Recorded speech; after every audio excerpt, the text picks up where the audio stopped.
Hola a todos, nos encontramos ahora en un capítulo más de Haciendo Pública la Gestión Pública. Mi nombre es Carmen Chavarri y me encuentro con Jimena Sánchez Velarde. Gracias, Jimena, por acompañarnos. Ella es especialista en gestión pública e innovación con más de 15 años de experiencia en el sector público y ha desarrollado proyectos en cooperación internacional como USAID y GIS, ¿no? Vamos a hablar un poco del vínculo entre innovación, integridad y gestión pública. Jimena, que tú esos temas te veo muy activa con la difusión de esos temas y también en tu experiencia. Cuéntanos un poco cómo fue el proyecto con USAID.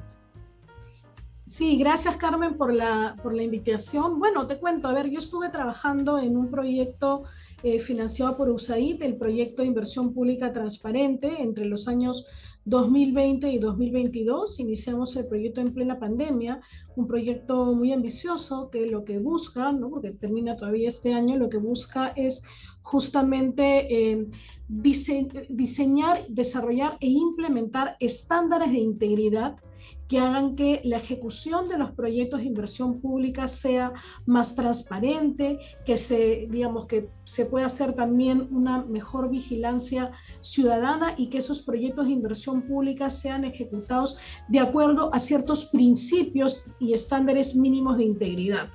Entonces, se hizo, digamos, un diseño en el cual participaron organizaciones de la sociedad civil, especialistas en contrataciones públicas, los mismos gobiernos regionales de ámbito de este proyecto, que es en 5 regiones del Perú, y de manera, digamos, colaborativa se diseñaron esos 15 estándares que se han ido aplicando para ver y hacer un seguimiento a estos proyectos. Por ejemplo, ¿no? Cosas como, por decirte, que haya pluralidad de postores a la hora de tener pues el proceso de selección, o por ejemplo también que se cumplan con las recomendaciones que formula la Contraloría en los procesos de control concurrente, que todos los funcionarios públicos que tienen relación con el proyecto de inversión, ya sea porque son de un comité de selección, ya sea porque tienen a su cargo la supervisión o algún tema relacionado al proyecto, cumplan con haber presentado su declaración jurada,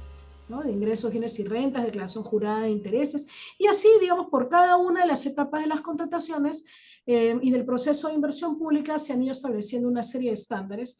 Y este proyecto lo que ha hecho es conformar redes de integridad para hacer vigilancia ciudadana a estos proyectos. Y estas redes de integridad están conformadas por sociedad civil, por la empresa privada, también el sector privado también está representado ahí, y también los funcionarios de los gobiernos regionales, incluso también de la Contraloría. Entonces, estas redes de integridad han ido haciendo un monitoreo a esos proyectos de inversión pública con bastantes resultados óptimos, ¿no? Entonces, ahí, por ejemplo, ha sido bastante interesante esa experiencia, ¿no? En donde tú combinas participación ciudadana, rendición de cuentas, y hay una serie de desarrollos de aplicativos también que se han ido dando a lo largo de este proyecto. Por ejemplo, con Proética se diseñó un aplicativo que se llama Ojo en la Obra, en el cual las redes de integridad llenaban la información acerca de cómo va la respuesta del gobierno regional a las observaciones de la Contraloría, y en audiencias públicas se iba exponiendo cómo va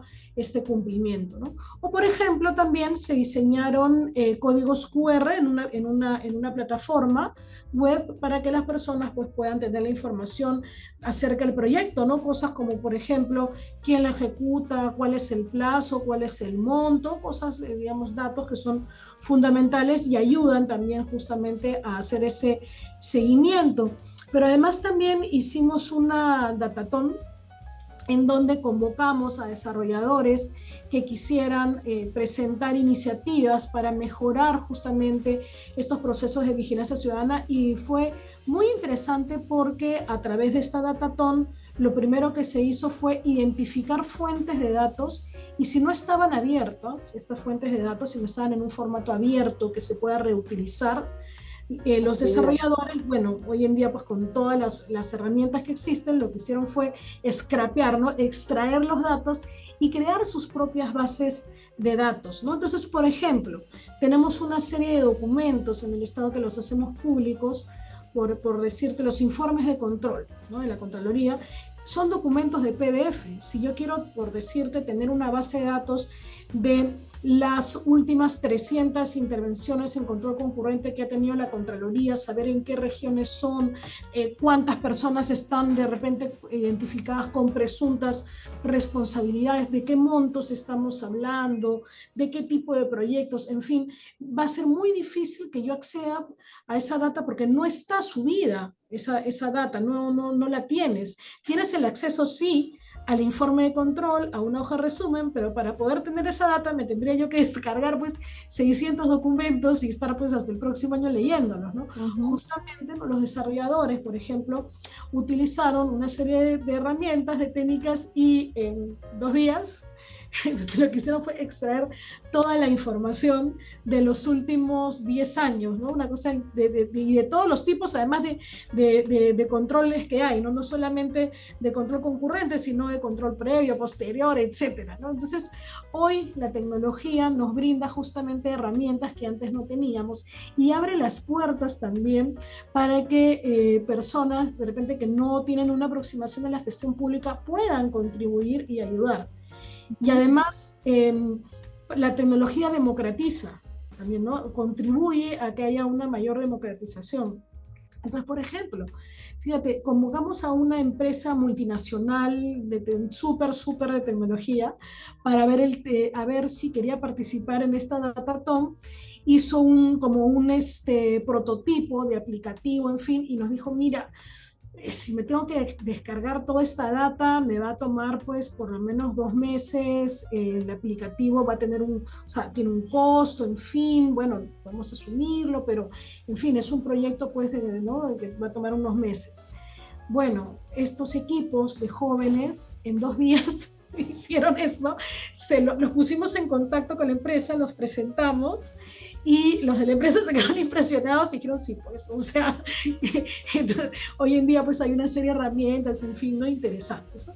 Entonces, esto es interesante porque también, ¿sabes qué? Se logra visibilizar ese talento joven y a la medida en la que se promueven este tipo de experiencias de Civic Tech, ¿no?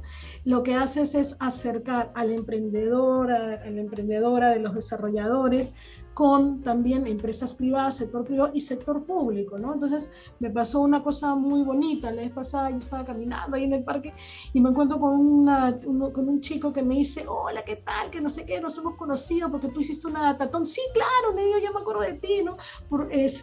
Oye, me dice, gracias porque a raíz de esa Datathon me llamaron de la empresa tal y me han contratado.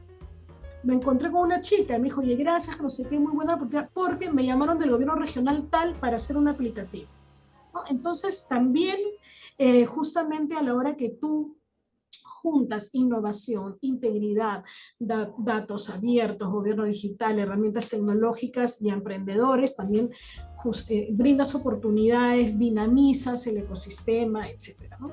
Y bueno, ahí se han dado una serie de experiencias bien interesantes. Lo mismo te puedo contar, por ejemplo, en el caso de Alliance for Integrity, que es una iniciativa que es financiada por el gobierno de Alemania y que en el Perú está siendo implementada por la GIZ. El año pasado, bueno, yo estaba en ese proyecto y hay una guía que es un material de consulta, de lectura, que se llama la guía No Excuses, en donde se explican cuáles son las 10 excusas más comunes para justificar la corrupción en el mundo. Ya se hizo un análisis de cuáles eran las excusas más comunes en el mundo, se establecieron esas 10 y en cada país la guía se tropicaliza. Pero lo que no queríamos en el Perú era tener solamente la versión larga de varias páginas porque las personas hoy en día cada vez leen menos. Y queríamos algo muy rápido, muy simple y bueno, convocamos al grupo Visiva, que ellos justamente tienen las universidades e institutos UCAL, bueno, Toulouse-Lautrec, en fin, que son de carreras creativas. Entonces ellos convocaron a sus profesores, a sus alumnos y diseñaron una versión infográfica de una hoja con, que con imágenes, etcétera, resume el contenido de, no sé, ¿Ya? 100 hojas, ¿no? Que era el otro, y que además lo puedes distribuir rápidamente y que es un contenido mucho más amigable. Entonces presentaron a la diseñadora en un evento que hicimos el año pasado sobre integridad latinoamericana, y era una muchacha pues de 21 años, ¿no?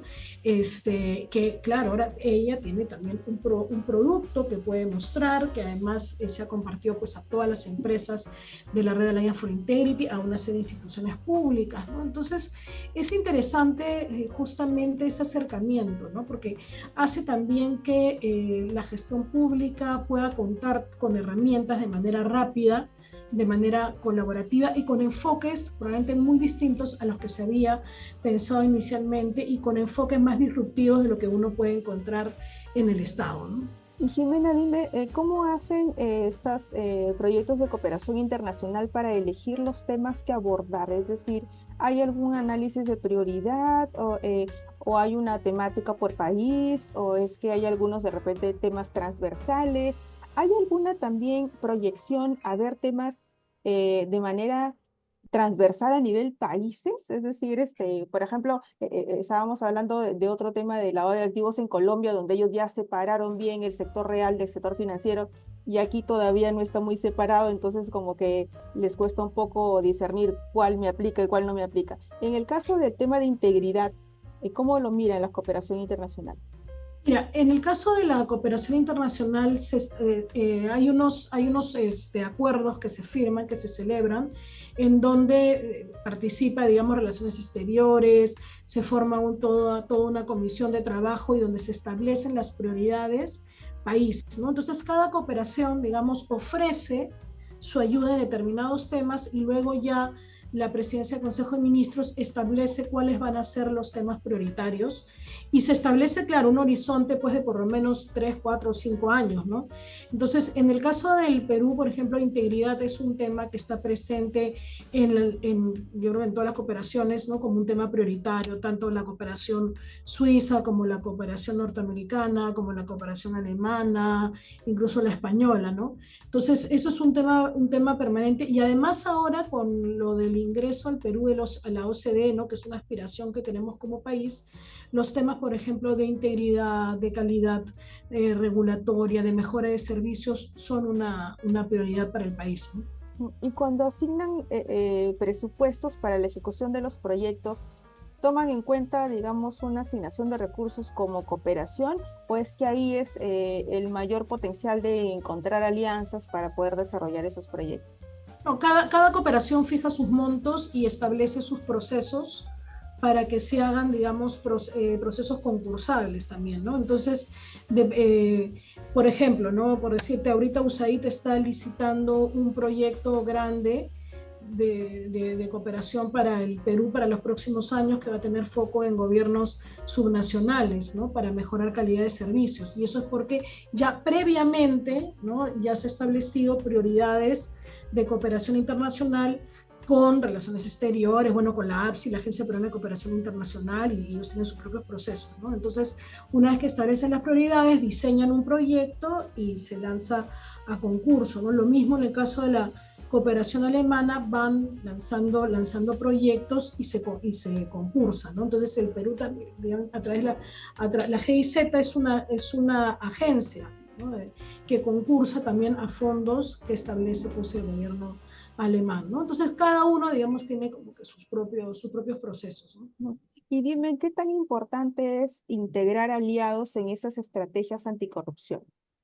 Bueno, yo creo que es fundamental, ¿no? Porque la lucha contra la corrupción requiere justamente de múltiples partes. Es un monstruo que tiene demasiadas cabezas, demasiadas patas, demasiados brazos, ¿no? Entonces, o sea, es imposible combatir la corrupción de un solo lado, porque además la corrupción está de ambos lados, y es que solamente, a ver, te quedas con el ámbito del ámbito privado y el ámbito público. Bueno, las empresas privadas tienen que sí o sí implementar una serie de medidas y tienen que implementar su modelo de cumplimiento, y en el caso del sector público también, ¿no? Entonces es fundamental esa relación de cooperación que se puede hacer con las empresas privadas, no solamente para el tema de identificar los casos de corrupción cuando se producen, ¿no? Por ejemplo, el tema del lavado de activos, fuga de capitales, etcétera, sino que la idea es justamente tener un enfoque preventivo para evitar que se produzcan, ¿no? Entonces poner mucho foco ahí, y ahí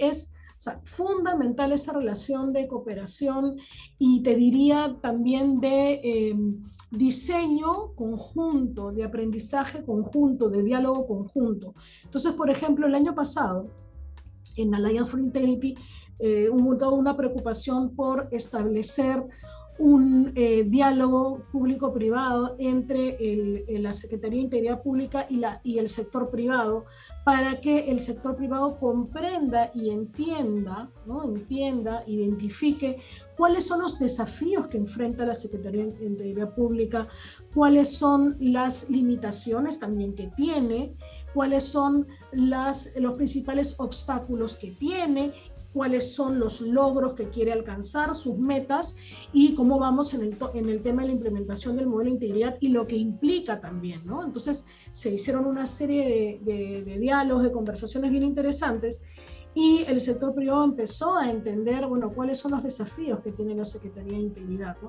Y también se avanzó en lo que es el intercambio de buenas prácticas, de experiencias, porque también el sector privado tiene muy buenas prácticas que se pueden replicar en el sector público. Por ejemplo, ¿no? En el tema de las políticas de donaciones, de regalos, hay bastante que aprender también de buenas prácticas del sector privado, ¿no? Entonces es fundamental ahí, porque la lucha tiene que ser de ambos, ¿no? Y en lo que es fortalecer cultura e integridad, ahí necesitamos también que el sector privado sea un líder y que tenga un compromiso muy alto. Ya hay empresas que tienen compromisos, pues, que son definitivamente prioritarios en sus planes de trabajo, que están justamente implementando una serie de medidas, pero además que están promoviendo que los gobiernos locales, regionales, entidades públicas con las que trabajan adopten medidas, adopten ciertos elementos, por ejemplo,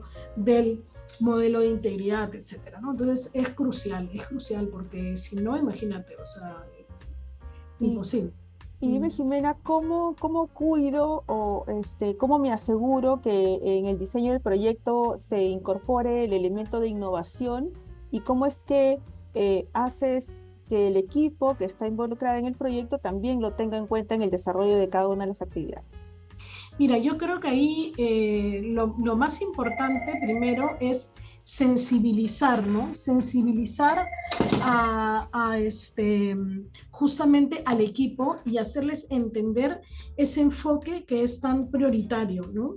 Entonces, eso es fundamental, ¿no? Es muy importante que el equipo esté sensibilizado con el enfoque, es muy importante que lo hayas capacitado previamente, que conozca las metodologías, que sepa qué es lo que se va a aplicar, bueno, y que también obviamente tengas a ciertos líderes que ya tengan una experiencia previa. Entonces, cuando hemos diseñado, bueno, no tanto proyectos, sino de repente actividades, ¿sí? Lo que hemos hecho es, primero en un kick-off, hacer que todos estemos en la misma página, que todos conozcamos las metodologías que vamos a aplicar, y luego ir construyendo, y no ir de repente con una receta fija, ¿no? Sino ir adaptando las herramientas al contexto, ¿ya? Porque también no hay algo, o sea, lo menos innovador es agarrar y decir, voy a coger mi manual de innovación y voy a aplicar tal cual la herramienta y todo. Alguien me decía la vez pasada, ahora tenemos que hacer la metodología del doble diamante, porque en el documento tal de la Secretaría tal dice que hay que hacer el doble diamante. Pero es una sugerencia, ¿no? No dejes hacerlo tal cual, en fin, ¿no? Entonces, pero sí es muy importante que el equipo esté todos en la misma página, que estén sensibilizados, pero además que, en todo caso, tengas el respaldo institucional para poder salirte de la caja y poder plantear cosas diferentes, ¿no? O sea, es justamente ese respaldo desde arriba. Cuando hablan del tone of the top en los temas de integridad, bueno, los temas de innovación también son fundamentales, ¿no? Y salirte un poco del marco debe ser todo un reto en el sector público, Jimena. Sí, sí, totalmente, totalmente, totalmente. Dime, y en el proyecto con GIS, con Alianza por la Integridad, ahí nos comentabas que sí desarrollaron bastante el tema de innovación, hicieron estándares de integridad. Me comentabas antes de que empecemos a grabar sobre un mapa de experiencia con el sector bodegas en interacción con el Estado. ¿Cómo es que Sí, encontraron la situación que los llevó a pensar en una solución para la problemática? mira, a ver, empezamos primero conversando con Empresarios por la Integridad, que forma parte de Alliance for Integrity, y Empresarios por la Integridad nos planteaba que sentían que era prioritario conocer cómo se viene relacionando el sector privado con el sector público y, digamos, identificar los puntos de dolor en esa relación en determinados sectores, ¿no? Entonces, se vieron algunos sectores y, por ejemplo, uno de los que se priorizó fue justamente el de venta de comercio con puerta a la calle, ¿no? Y se dijo, bueno, bodegas. Además, también estábamos en un contexto en el cual había empezado las gestiones, ¿no? Las nuevas gestiones municipales y había mucha preocupación también porque se asumía que muchas gestiones municipales estaban poniendo una serie de trabas o de sobreregulaciones a los locales comerciales.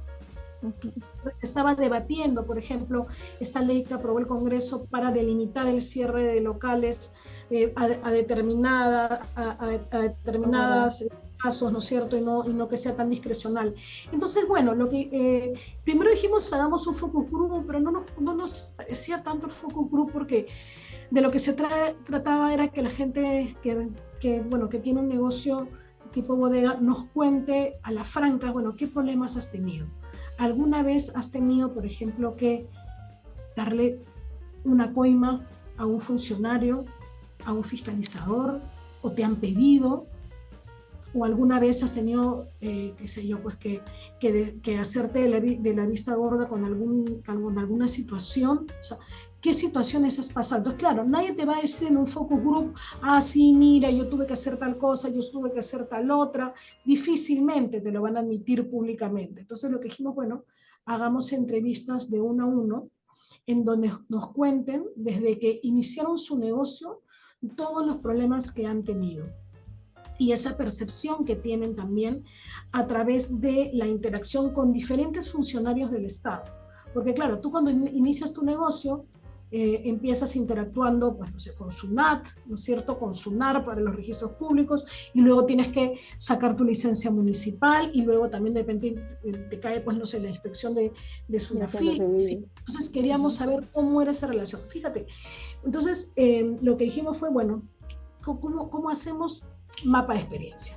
Adaptemos el mapa de la experiencia de cliente, ¿no? Que te mapea cómo es la experiencia de una persona frente a un determinado producto comercial y adaptémosla a lo que es la interacción con el funcionario público. Y surgieron cosas bien interesantes, por ejemplo, pocas personas nos dijeron que habían tenido que recurrir a pagar una coima. Eso es interesante, pero sí, por ejemplo, la mayoría de entrevistados, si no fue casi el 100%, nos dijo que un problema grande que tenían era la discrecionalidad que hay en algunas normas municipales que no pueden definir con certeza cuáles son las obligaciones que tienen que cumplir y que, por ejemplo, a la hora que los fiscalizan no tienen claro, ¿no?, los protocolos, normas, cómo tienen que ser, pues qué sé yo, poner el extinguidor aquí y allá, y que eso les genera una serie de problemas porque tienen que adaptarse, los pueden cerrar, genera una serie de costos, en fin, que no necesariamente estaban cubiertos, ¿no? Entonces, bueno, y así, o sea, varios nos iban contando sus peripecias, ¿no? Y llegamos a una serie de conclusiones bien interesantes y que, bueno, luego hicimos una mesa de expertos para conversar acerca de qué acciones colectivas se pueden tomar para mejorar ese relacionamiento con municipalidades, por ejemplo, ¿no? Y así se va jugando, digamos, con diferentes herramientas. Pero ahorita te cuento algo simpático que hicimos. Yo estoy ahorita trabajando en la Escuela Nacional de Administración Pública, empezamos unos días, y recibimos un pedido para hacer un taller de identificación de oportunidades de colaboración entre Servir y Sunafil. Servir fiscaliza las condiciones laborales en instituciones públicas, Sunafil en empresas privadas, pero también tiene un componente de inspecciones en algunos casos de instituciones públicas. Entonces ellos tienen un convenio y la idea era identificar, bueno, en qué ámbitos van a poner en práctica este convenio de colaboración. Entonces dijimos, bueno, a ver cómo lo hacemos. Ok, vamos a hacer también algo parecido. Hagamos un mapa de la experiencia que tienen ellos. Identifiquemos no los puntos de dolor, porque esa no es la idea, sino los puntos en común, los puntos de conexión. Entonces, utilizando esa herramienta, identificamos en dónde pueden colaborar. Entonces, por ejemplo, ¿no? Sunafil señaló que tienen ellos un aplicativo web y app que es muy descargado por las personas que están pues, en estos temas de fiscalización laboral y que se lo pueden dar a Servir para que Servir lo replique, con lo cual pues, te puedes ahorrar un montón de recursos, ¿no? O, por ejemplo, Sunafil dijo, mira, esta parte de tu procedimiento a mí me interesa, Servir, quiero que hagamos una mesa de trabajo para compartir herramientas, protocolos, etc. Entonces, claro, lo que hicimos fue adaptar una herramienta que es el mapa de experiencia a este contexto, ¿no? Y bueno, y así se hizo un taller interesante, por ejemplo, y muy rápido, ¿no? Algo muy rápido, entonces gustó mucho y nos comentaba el del área de recursos humanos, nos decían, oye, esto lo deberíamos de hacer antes de firmar un convenio, cosa que ya tenemos identificado específicamente en las materias y nos ayudaría muchísimo porque en una mañana hemos identificado rápidamente oportunidades de colaboración y hasta una hoja de ruta, ¿no? Entonces, bueno, las metodologías ágiles ayudan justamente en esos temas, ¿no? Pues justamente lo que hace posible eso es porque el equipo tiene determinadas competencias, ¿no? Y con esa pregunta quería cerrar contigo, Jimena, es ¿cuáles son aquellas competencias que tú crees que el funcionario público debe abordar y debe dominar y debe esmerarse, digamos, para hacer una buena gestión pública? Mira, a ver, primero que creo que tiene que desarrollar habilidades blandas. Ahora, si no tienes un mínimo, bueno, es bien difícil, ¿no? Porque si eres cero empático, bueno, es bien difícil, ¿no? Pero, a ver, habilidades blandas es fundamental, o sea, y que sepas escuchar, tener empatía, tener también manejo, ¿no? Manejo de crisis, o sea, eso es algo que tenemos que hacer cuando uno es funcionario público, negociación eficaz, ¿no? Hay una serie de habilidades que uno va adquiriendo, va aprendiendo también técnicas, etcétera. Entonces, por un lado tienes, bueno, habilidades blandas, habilidades directivas también, porque hay que saber delegar, hay que saber tener reuniones eficaces, hay que saber cómo motivar a tu equipo, etcétera. Pero también es fundamental hoy en día que los funcionarios y funcionarias públicas comprendan en qué periodo estamos de la historia. O sea, estamos en un momento de cambio crucial para la historia de la humanidad. Lo que estamos viviendo con el desarrollo de la inteligencia artificial es equivalente al invento de la imprenta. O sea, esto va a cambiar y ya está cambiando la historia del mundo, la manera como nos vamos a relacionar, va a cambiar una serie de cosas. Entonces, una de las habilidades y competencias también que necesitamos que los funcionarios tengan es un conocimiento básico de lo que son temas de gobierno digital, de lo que son qué cosa es inteligencia artificial, qué herramientas ya existen, cómo sacarle provecho, que conozcan también la importancia que tienen los datos, ¿no? El gobierno de datos a la hora también de generar evidencias para las políticas públicas, y también necesitamos funcionarios que conozcan algunas metodologías ágiles que los ayuden a la hora de su trabajo. Entonces, yo creo que ahí, por ejemplo, es fundamental esa capacitación que se puede brindar a los funcionarios y ahí quiero pedirte, ¿no? A través de tu podcast, invitar a los funcionarios públicos, a los servidores y servidoras públicas que nos estén escuchando a revisar la plana de cursos que tenemos en la Escuela Nacional de Administración Pública, que son cursos gratuitos. Ahorita tenemos un taller de inteligencia artificial, tenemos una convocatoria bastante interesante, se van a lanzar cursos en el tema de innovación pública, integridad, bueno, hay, en fin, ahorita hay también una oferta de cursos de habilidades directivas, obras por impuestos, bueno, etcétera, ¿no? Por ejemplo, una de las competencias que también tienes que conocer es cómo sacar adelante proyectos de inversión pública apalancando recursos del sector privado. O sea, eso es algo que también deberías de conocer, ¿no? Entonces, bueno, sí, yo creo que el funcionario o funcionaria pública moderno hoy en día tiene que estar muy empapado con estas competencias, ¿no? Tiene que conocer pues, conceptos básicos del tema de integridad pública, que eso lo tiene que conocer de todas maneras porque lo va a ayudar en su actuación, saber cómo debe comportarse, cuáles son los límites éticos y legales que tiene, pero sobre todo conocer, como te decía, esta nueva dimensión en la que estamos hoy en día en el mundo y perderle el miedo al tema tecnológico, perderle el miedo a los temas de gobierno digital, ¿no? O sea, hoy ya el gobierno digital, en realidad ya no, ni siquiera deberíamos hablar de gobierno digital, de gobierno simplemente, porque el gobierno tiene que ser digital. Debe ser una característica inherente ahora. Sí. O sea, no, eso es ya algo que de todas maneras pues está, ¿no? Ya se produjo. Bien, Jimena, te agradezco mucho el tiempo, de verdad, mucho gusto en conversar contigo, en ya tener la oportunidad de conocerte y que nos comentes estos temas. Primero, bueno, la fortaleza de esta entrevista para mí era el tema de integridad también y nos has dado el panorama de todo lo que se puede hacer, incluyendo ese tema de un componente de innovación que normalmente ahora lo veo más que antes, seguramente tú mucho más, de que ya se está incluyendo en las actividades y proyectos, pero todavía queda una gran brecha de los que todavía no se animan a incursionar esas herramientas. Puede ser por desconocimientos. Por ejemplo, algo que yo todavía no veo es que en las convocatorias pongan conocimiento de analítica de datos o todavía no lo encontramos. Entonces esperemos de que ello vaya cambiando con el tiempo. Jimena, te agradezco mucho el tiempo. Estuvimos con Jimena Sánchez Velarde y esperamos encontrarte en otra oportunidad, Jimena. Muchos éxitos. Claro que sí, gracias Carmen.